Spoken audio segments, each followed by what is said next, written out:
Olá, bom dia. A reforma trabalhista proposta pelo governo já foi aprovada na Câmara Federal e já partiu para o Senado e deve ser votada em regime de urgência. Mas até que ponto essa reforma traz benefícios para os trabalhadores? Quais são as consequências desses itens que estão sendo propostos como mudança? É sobre isso que nós vamos conversar no programa de hoje. E quem está aqui comigo para falar sobre tudo isso é a Mônica do Ailib, que é auditora fiscal do trabalho. Bom dia, Mônica. Olá, bom dia, Elda. Obrigada por esse espaço, a oportunidade de estar aqui conversando com você. Seja muito bem-vinda. Obrigada. E mesmo que seja para falar num assunto assim bem difícil, bem difícil, reforma trabalhista. Mas de que forma vocês estão vendo como é que o trabalhador vai receber este projeto depois de aprovado e que consequências isso pode ter na nossa vida prática, no dia a dia? Olha, o Sindicato Nacional dos Auditores Fiscais do Trabalho, que é a entidade que eu represento aqui no Maranhão, junto com o Ministério Público do Trabalho, a Justiça do Trabalho, essas entidades públicas que atuam mais diretamente no mercado de trabalho, na regulação das condições do trabalho, nós estamos muito preocupados com o teor dessa reforma, porque na nossa avaliação ela traz precarização e desestruturação do mercado de trabalho. Ela cria, por exemplo, a possibilidade do trabalho autônomo vir a substituir o trabalho assalariado. E qual é o grande problema do trabalho autônomo vir a substituir o trabalho assalariado? É que na forma como a proposta está hoje colocada, ela prevê inclusive que o trabalho autônomo permanente e exclusivo possa ser considerado autônomo, não caracterize relação de emprego. Qual é o grande problema? O grande problema é que o trabalho autônomo não tem nenhum direito trabalhista. Quer dizer, a gente perderia toda essa proteção que hoje nós temos do trabalho, das condições de trabalho, dos respeitos às leis trabalhistas, a gente perde tudo isso. Nós perderíamos tudo. Por exemplo, você pode ter escolas que funcionem sem professores empregados, você pode ter escolas inteiras que funcionem só com trabalhadores autônomos, professores autônomos que não teriam direito. Férias, jornada de trabalho regulada, não teriam direito à gratificação natalina, FGTS, seguro-desemprego, nada disso. Ou seja, você na verdade transforma uma relação que é de emprego e vai continuar sendo de emprego, havendo subordinação, havendo pessoalidade. Você mascara essa relação pelo trabalho autônomo e retira desses trabalhadores todos os direitos previstos na CLT. Então é uma jogada perversa de mestre. Mas, apesar de tudo, ela está correndo, ela está andando, ela pode ser aprovada e passa para a sociedade como alguma coisa bonita, que a gente está evoluindo nas conquistas trabalhistas. Mas aí veja bem, passa dessa forma porque é o interesse do grande capital, da grande mídia, que haja esse encobrimento, tá certo? Que seja mascarado o verdadeiro teor dessa reforma. Esses direitos que hoje são assegurados aos assalariados, do jeitinho que a gente está. Exatamente. Do jeito que a gente está, esses direitos que temos hoje, eles passam a não existir na hora em que for trocado por esse serviço autônomo. Claro, não existe nenhum. Por exemplo, você pode ter escolas que poderão funcionar sem um empregado. Meu Deus. Sem um empregado assalariado. É estranho, né? É esdrúxulo imaginar isso. Poderão ser todos substituídos. Os assalariados de hoje, com carteira assinada, empregados formais, poderão ser todos substituídos por trabalhadores autônomos. Qual é a perda? O trabalhador autônomo, ele não tem férias, um terço de férias, gratificação natalina, aviso prévio, FGTS, seguro-desemprego. Seria então oficializar a informalidade? Seria formalizar muito bem uma fraude, porque na verdade a relação continuaria sendo uma relação de emprego, com subordinação, com pessoalidade, mas uma relação de trabalho sem os benefícios do emprego formal. Perfeito, muito bem, exatamente isso. Exatamente isso, você entendeu, porque trabalho é um gênero. Dentro das relações de trabalho você tem as espécies, e o trabalho assalariado é justamente esse trabalho que vem revestido com a garantia desses direitos. São férias, um terço de férias, uma jornada regulamentada, gratificação natalina, um piso definido pela convenção coletiva. Tudo isso se perde no trabalho autônomo. Quando eles propõem que essas negociações agora ficam mais fáceis, porque você pode negociar direto com o patrão, que força a gente teria sozinho para negociar com o chefe, por exemplo, que a gente às vezes nem chega até ele. Como é que a gente teria essa força de negociação? Parece tão banal quando colocado assim. Parece, inclusive, moderno, né? Você pode fazer uma negociação direta. Mas isso não existe na prática. Não, isso não existe. Qualquer pessoa que tenha trabalhado ou que trabalha, ou qualquer estudioso do mundo do trabalho, sabe muito bem que há uma assimetria, há uma desigualdade que é estrutural. De um lado você tem um empregador, do outro lado você tem os empregados. Essa assimetria de forças, ela é estrutural ao capitalismo, não tem como isso não se altera. Claro. E justamente o Estado, a regulação do Estado vem no sentido de fazer com que essa assimetria, essa desigualdade de forças, não se manifeste na exploração, na exploração pura e simples dos trabalhadores. Ou seja, que o trabalho aconteça, mas que esse trabalho seja um trabalho protegido, que seja garantido aos trabalhadores uma qualidade de vida decente. É isso que faz a regulação. E a gente perde esse escudo de proteção. A gente perde esse escudo de proteção, muito bem. E chamar isso de modernidade é um retrocesso enorme. Então tá, nós vamos fazer um rápido intervalo e daqui a pouco a gente volta para continuar conversando sobre a reforma trabalhista proposta pelo governo. Um minutinho só, eu volto logo.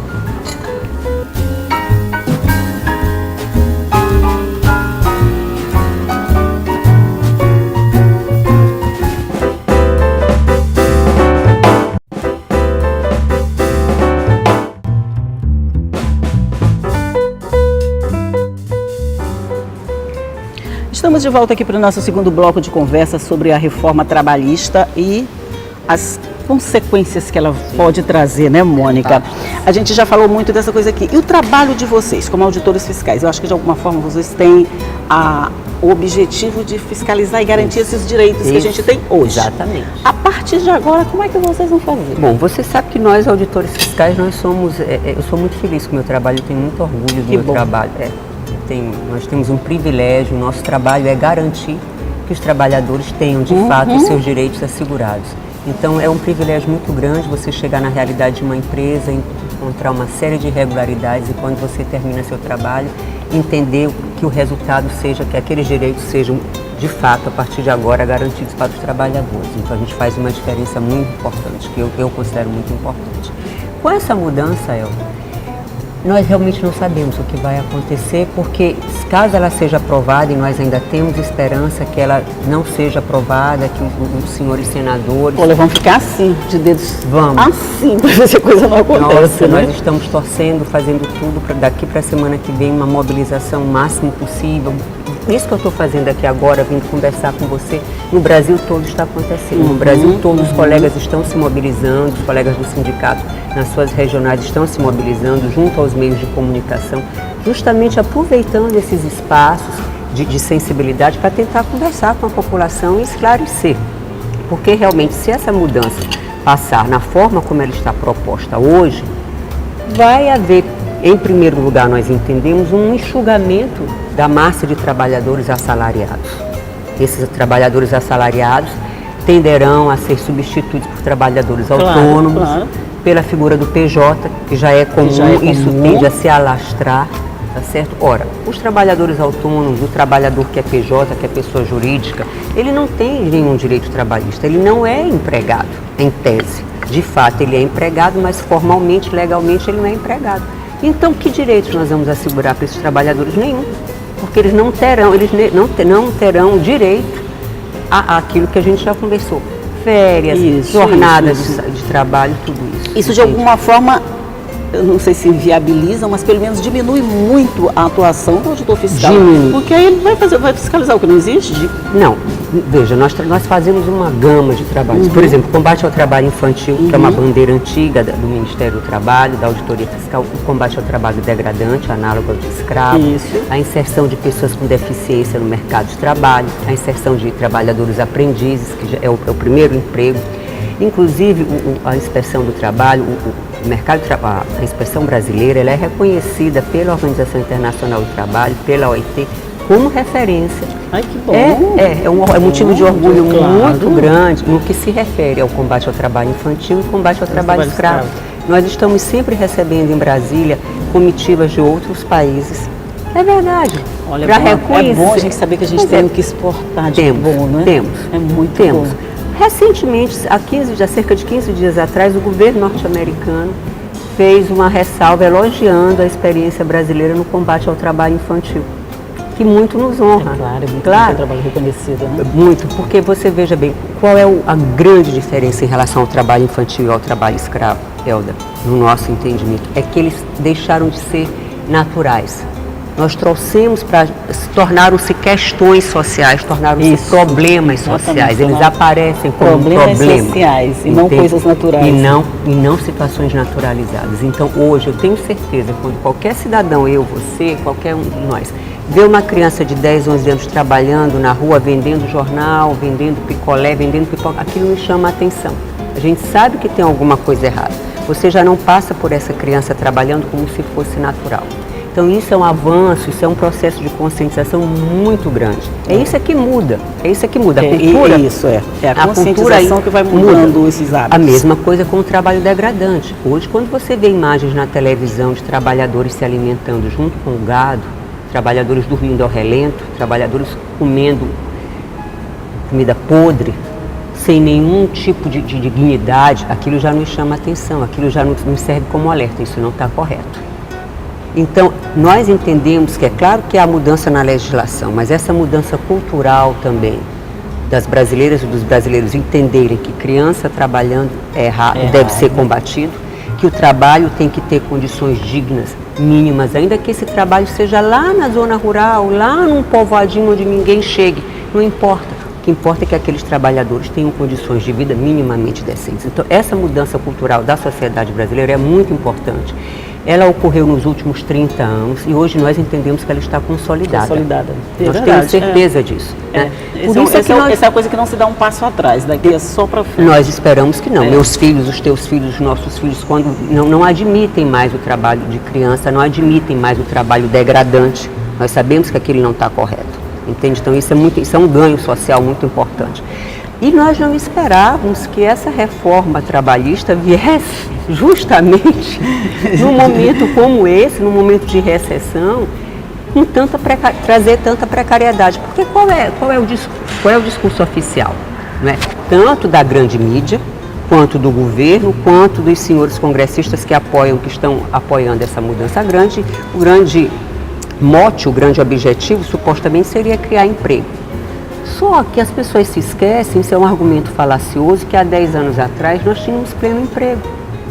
Há 10 anos atrás a taxa de desemprego estava em torno de 3, 4%, com a mesma legislação que nós temos hoje. Exatamente. O que mudou? O que mudou? Mudou o crescimento econômico, que essa que é a variável-chave. Mas o que me preocupa, Mônica, é assim, que quando essa ideia é passada, essa banalização, vamos dizer assim, ou esse enfeite com que ela se veste na hora de ser vendida, passa para a população a ideia de que nós estamos progredindo, que nós vamos ser um país de primeiro mundo quando a gente tiver essas reformas trabalhistas e que a partir daí nós teremos trabalhadores de primeira linha, vamos dizer assim. Sim. Isso leva a população a acreditar que isso pode ser verdade. Mas claro, Elda, é justamente o papel dessa... A grande mídia tem interesse nessa proposta, porque a grande mídia interessa para o grande capital realmente se desonerar dos encargos do trabalho assalariado. Claro, né? E que a distribuição de renda no país torne cada vez, nesse sentido, vai se tornar cada vez pior. Qual é o nosso papel? Nosso papel aqui, essa conversa que a gente tem feito em várias ocasiões, isso no Brasil todo, é justamente desvelar isso, mostrar para a sociedade que, olha, que modernidade não é trabalho precário, trabalho desprotegido. Modernidade é uma sociedade na qual os frutos do trabalho, o pessoal que gera valor é trabalho, uma sociedade só cresce na medida em que há trabalho. A origem de todo o valor é o trabalho. Na medida em que os frutos desse trabalho sejam compartilhados com os trabalhadores. É isso que faz, por exemplo, uma economia dinâmica. É isso que gera poder aquisitivo, poder de consumo para os trabalhadores, que vai gerar o crescimento econômico. E não a concentração de renda. E não a concentração de... Lógico, pode piorar a partir de agora. A concentração de renda só gera pobreza e violência, é verdade. Mas nós vamos fazer de novo um rápido intervalinho, porque a gente conversa muito, né? Ok. A gente vai fazer de novo um rápido intervalinho e a gente volta logo, é só um minuto.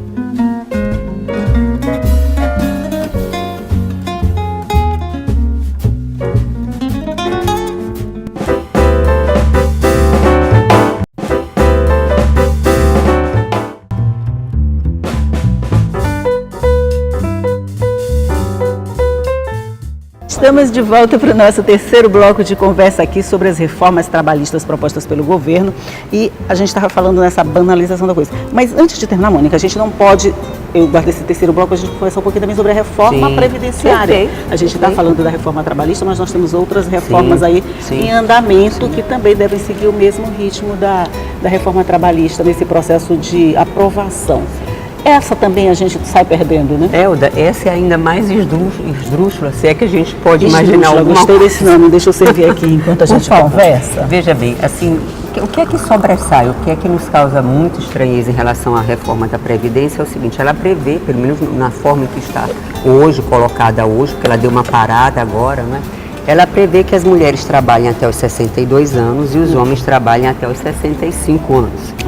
Muito bem, eu só te faço uma pergunta. Num país como o nosso, em que grande parte da população trabalhadora não chega nem a ter o primeiro grau completo, esses trabalhadores, a sua força de trabalho, o seu capital de trabalho é o quê? É o seu vigor físico. Isso. Tá certo?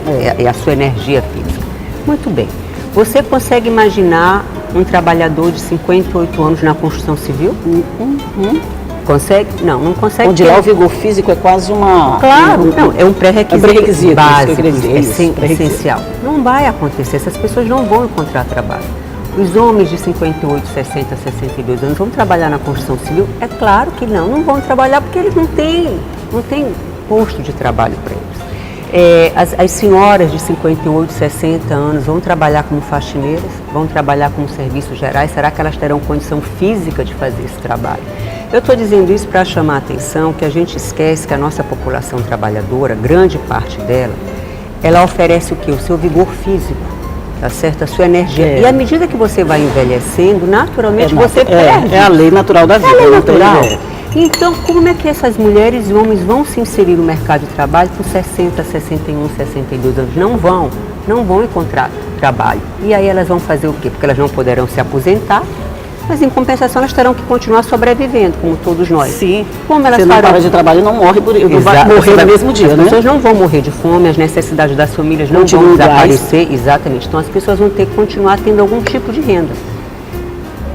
Emprego, eu acredito que não vai existir para absorver essa mão de obra. Homens e mulheres já com mais de 55, 58 anos, eles se tornarão o quê? Ambulantes, vendedores ambulantes. Nós teremos uma grande população de homens e mulheres já entrando na terceira idade, sobrevivendo de bico. Deixa eu então fazer uma maldade, vamos fazer o cruzamento de uma coisa com a outra. Sim. Você falou ainda agora... A relação é essa mesmo. Você falou ainda agora que todos vão se tornar PJ, vamos dizer, trabalhadores autônomos. Essa é uma tendência que deve aumentar muito. Aí quando você pega esse cruzamento da reforma previdenciária, que é participante, a pessoa não tem mais, natural, não pode. Juntou uma coisa com outra, a gente ficou no meio encurralado e desaparece. Porque as pessoas, elas terão que contribuir. Essa que é a grande sacada. Lembra aquela história que se conta, muitos homens gostam muito dessa história que Garrincha, durante a Copa do Brasil, acho que é de 58, o técnico chegou para a seleção brasileira e disse tudo que eles iriam fazer, e Garrincha perguntou, já combinaram com os russos? Pois é. Eu me lembro, quando a gente fala de reforma da Previdência, eu fico sempre pensando, vem cá, já combinaram com o mercado que vai absorver essas pessoas, que vai haver trabalho para absorver essas pessoas? E sem trabalho, não há contribuição para a Previdência. Sim. E sem contribuição para a Previdência, não há aposentadoria. Então, é uma questão lógica. Antes da gente falar na questão da Previdência, a gente tem que pensar numa economia em que haja trabalho, para que as pessoas possam trabalhar, oferir renda e assim contribuir para a Previdência. Lógico. Bem. Então, e aí, se a gente não tem esse trabalho oficializado, a gente não tem os descontos, a gente não tem a proteção oficial, consequentemente não teremos os descontos. E aí? Não sei, eu não sei como as pessoas irão sobreviver, porque a despeito de ter ou não aposentadoria, as pessoas têm que sobreviver. Tem que sobreviver. Essa é a grande questão. E o Estado tem que, tem que ser a grande questão social, porque sem trabalho, sem renda, o resultado disso, e é um resultado a curto prazo, é a violência social, é a desagregação familiar. Tá certo? É a insegurança. As pessoas não fazem a relação da insegurança que nós vivemos hoje na rua, a insegurança pública que é muito grande, algumas cidades do Brasil estão realmente em um estado de guerra. O Rio de Janeiro hoje, infelizmente, exatamente. Como uma cidade linda como o Rio de Janeiro pôde estar acontecendo tudo o que está acontecendo, nós não entendemos realmente. Mas bem, essa insegurança ela está diretamente relacionada com a questão do trabalho, da geração de renda, da ocupação dos jovens, da agregação das famílias, entende? Da segurança familiar, onde os pais possam realmente trabalhar e os filhos possam estudar. Ela é quase a ponta final desse processo todinho. Perfeitamente, ela é a ponta final. A questão da segurança, da segurança pública, ela vai refletir Isso. toda a questão da coesão social, do verdade. desenvolvimento econômico e do desenvolvimento social. Porque se você tem crescimento econômico, mas se você não tem inclusão social, não adianta. O país não cresce, o país não se desenvolve. Ficam essas ilhas de crescimento econômico, essa riqueza concentrada, que não desenvolve, não gera um círculo virtuoso. O que é um círculo Porque o virtuoso? dinheiro parece que não é usado muito para o crescimento econômico, né? Pelo que a gente está vendo aí, ele não é usado bem para essa finalidade.